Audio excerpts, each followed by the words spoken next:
আল্লাহ এবং তার নবী বিশ্বনবী হযরত মুহাম্মদ সাল্লাল্লাহু আলাইহি ওয়াসাল্লামকে নিয়ে কটূক্তি যারা করে, ইসলাম নিয়ে যারা কটূক্তি যারা করে, তাদের পক্ষ যারা নেয়, তাদেরকে খুব সুন্দর করে চিহ্নিত করে রাখুন।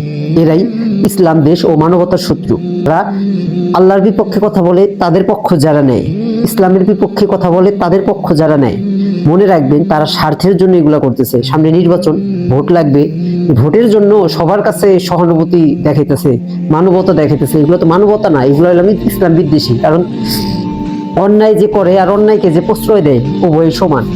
তাই বিএনপির সহ যে দলগুলা বাউলদের পক্ষে থাকবে, তাদেরকেও চিহ্নিত করে রাখবেন, এরাও ইসলামের শত্রু, এরাও ইসলামের দুশমন।